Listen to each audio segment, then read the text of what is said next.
Ann-Sofie heter hun, og sang sannsynligvis da hun ble født. Og fra hun var 3 år gammel så har hun jobbet med stemmen. Og sånn har nå årene gått. Nå er hun myndig og klar for finalen i Melodi Grand Prix. Du, og det med en melodi av tidligere... Ja, var det ikke det? Ja. Du er myndig. Ja, det er jeg. Ja. Og jeg har sunget siden jeg var 3 år, så... Ja, det så jeg et sted. Ja. Og du har vært med på TV før, i sangkonkurranser, X-Faktor. Ja, 2 stykk. Ja, hvor da blant annet Jan Fredrik Karlsen da var mektig imponert over deg, og han sa at han hadde aldri hørt en stemme som din. Og det er jo det som gjør det så unikt. Ja, har du hørt det mange ganger etterpå? Jeg har jo det. Ja. Det er jo det som er hele poenget også. Når du skal være en sanger, så må du ha noe som ingen andre har.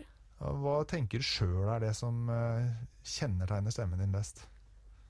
Det er nok det at jeg er såpass grov i stemmen, og har litt den hese stemmen, men som samtidig når de høye tonene og de dypere partiene. Men nå er jeg jo ekstra hes da etter en helg uten søvn. Har du ikke sovet i helgen? Ikke så veldig mye, altså. Jeg må innrømme det. Hva er det som er så vanskelig med å sovne når du skal... Det er jo litt en...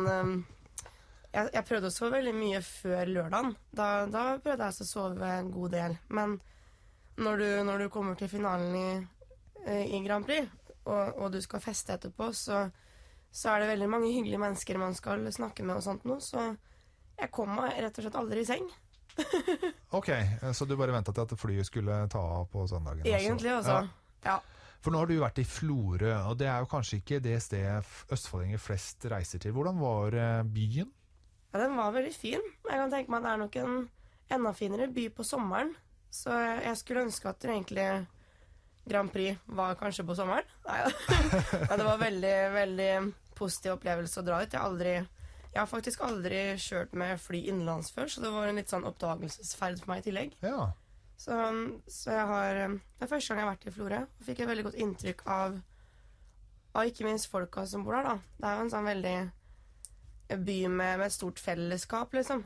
Det var en veldig stolt ordfører som ble intervjuet der. Og veldig stolt innbygger også. Ja. Og det var utrolig hvor mange som stilte opp frivillig til å hjelpe oss og både rigge scener og passe på oss artistene og sånt noe. Det hadde ikke gått like bra uten en så engasjert gjeng, da. Og så var du altså den første som ble ropt opp av finalistene. Det var vel deilig å slippe å vente, vel? Ja, vet du, det var litt deilig, fordi jeg hadde ikke så veldig lyst til å gå opp og ned, for jeg hadde så gnagsår i føttene. Så jeg synes det var helt fint, ja. Og dette her altså med låta I'm With You, den skal vi jo straks spille, som Alexander Rybak har skrevet. Nå har vi fått med oss det at du og han har synget sammen med Baby It's Cold Outside, den klassikeren, rett før jul. Ja, vi sang jo den sammen første gang i 2010, vi da på juleturnéen han hadde. Men Alexander Rybak er liksom han er ikke hvem som helst. Nei, nå begynner jeg å se på han som en helt normal person da. Liksom, men jeg er jo bevisst over navnet hans. Hvordan kom du i kontakt med han? Det var han som tok kontakt med meg egentlig, under X-Faktor, hvor han var engasjert veldig gira på å hjelpe meg med å trekke de riktige trådene, eller liksom at jeg skulle få fram talentet mitt på best mulig måte. Hva tenkte du da når en så kjent artist tok kontakt med deg? Du var 16 år den gangen? Ja, nettopp blitt 16. Jeg synes jeg var jo mye mer sånn starstruck, som man kaller det, da. Når jeg leste i mediene og sånn at Alexander Rybak syntes at jeg var den beste sangeren der. Og så kom han til hotellet og øvingene mine og sånt nå, og hadde noen sånne gjennomkjøringer med meg før de delfinalene, kan man kalle det kanskje. Husker ikke helt hva man kaller det. Men så var det på en måte bare det han gjorde da, så hadde vi ikke så veldig mye kontakt etterpå. Men du kunne jo ha valgt å vært litt beskjeden og forsiktig og sagt det at du, jeg tror ikke jeg tør dette her, jeg venter, kan ikke du komme men sånn har jeg tilbake om 10 aldri år? vært. Jeg er litt sånn... Du tar sjansen? Ja, jeg tar de sjansene som kommer, ja. Men jeg tar selvfølgelig en vurdering av hvilke konsekvenser det kan ta.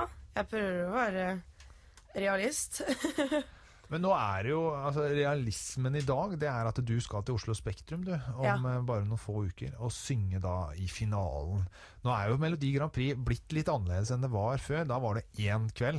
Nå har vi delfinaler, 3 vinnere som går videre hver kveld, pluss en wildcard, som det kalles. Ja. Nå har du jo hørt, nå vet du jo om 5 av konkurrentene dine. Ja. Hva tror du selv da? Hvor kommer du til å ende opp hen med låta di? Det er veldig vanskelig å si. Jeg synes det er utrolig mange sterke bidrag som har kommet videre. Ikke minst Margaret Berger sin låt, som jeg skjønner at folk synes er kjempekul. Så det er ganske sånn, jeg har ikke den der stålkontrollen på at det skal gå hele veien. Men alle er såpass forskjellige av de som har kommet videre. Det er litt alle sjangre blir litt representert på et høyt nivå. Så alt kan skje, altså, når vi først står der. I fotballen så sier de at cup er cup, og ballen er rund, og corner er corner, og corner er mål og sånn. Ja.